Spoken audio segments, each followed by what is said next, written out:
Hello दोस्तों, इसका second part देखते हैं। भारत तथा विश्व।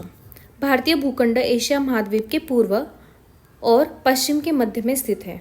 ठीक है, भारतीय भूखंड जो है वो एशिया महाद्वीप जो है उसके पूर्व और पश्चिम के मध्य में स्थित है। फिर है भारतीय भूभाग एशिया महाद्वीप का दक्षिणी विस्तार है।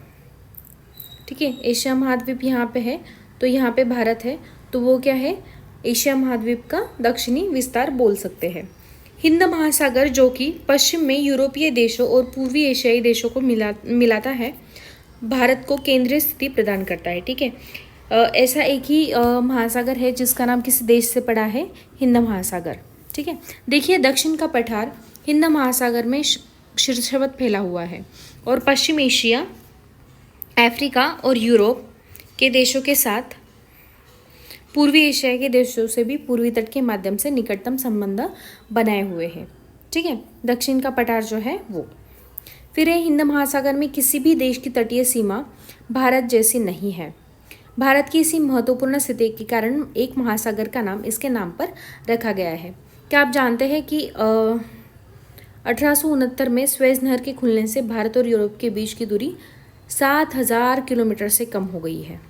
ठीक है, उसके बाद है ये देखो, भारत है हमारा प्यारा भारत।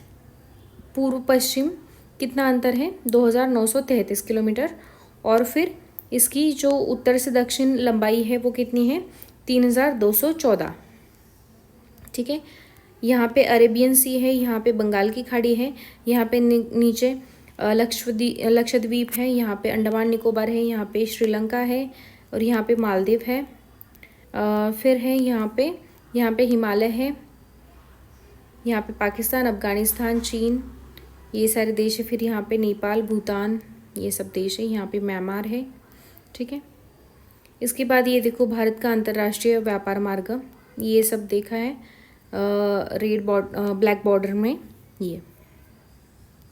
ठीक है, उसके बाद है भारत का विश्व के देशों के साथ संपर्क युगों पुराना है, परंतु यह संबंध समुद्री जलमार्गों की अपेक्षा भूभागों से होकर है। ठीक है, तो समुद्र के जलमार्ग जो है उसकी अपेक्षा में देखें तो भूभाग से जो संबंध है वो बहुत ज़्यादा है। फिर उत्तरी पर्वतों के दर्रों से अनेक यात्री प्राचीन काल में भारत आए हैं, जबकि समुद्री मार्ग बहुत समय तक क्या थे,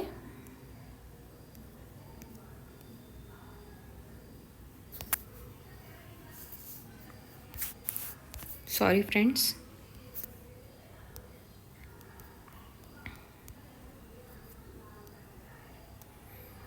बहुत समय तक ज्ञात नहीं थे समुद्री मार्ग। ठीक है, इन मार्गों से प्राचीन समय से विचारों और वस्तुओं का आदान प्रदान होता रहा है।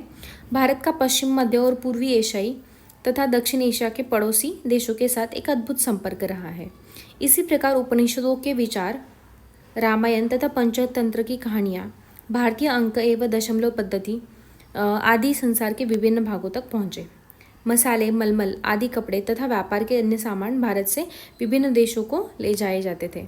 फिर इसके विपरीत यूनानी स्थापत्य कला तथा पश्चिमी एशिया की वास्तुकला के प्रतीक मानकों तथा गुंबदों का प्रभाव हमारे देश के विभिन्न भागों पर था। मुनरो। ठीक है, फिर भारत के पड़ोसी देश कौन से हैं? भारत का दक्षिण एशिया में महत्वपूर्ण स्थान है। भारत में 28 राज्य और 8 केंद्र शासित प्रदेश हैं।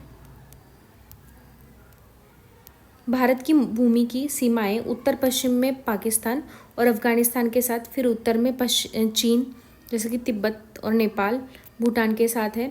फिर पूर्व में म्यांमार और बांग्लादेश के साथ है। फिर क्या आप जानते हैं 1947 से पूर्व भारत में 2 प्रकार के राज्य थे, प्रांत और रियासत। वायसराय द्वारा नियुक्त अंग्रेज अधिकारी प्रांतों पर शासन करते थे और रियासतों का शासन स्थानीय शासकों द्वारा पैतृकता के आधार पर अंग्रेजी शासकों की प्रभुसत्ता मानकर स्वायत्तता से किया जाता था। फिर ये देखो 28 राज्य है। दक्षिण में समुद्र पार हमारे पड़ोसी 2 द्वीप समूह राष्ट्र है, जैसे कि श्रीलंका और मालदीव।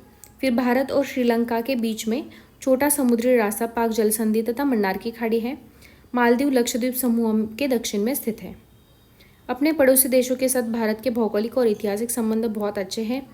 अपनी एटलास में एशिया के मानचित्र देखेंगे तो आपको पता चलेगा। ठीक है, ये देखो, यहाँ पे है श्रीलंका और यहाँ पे नीचे है मालदीव। ठीक है,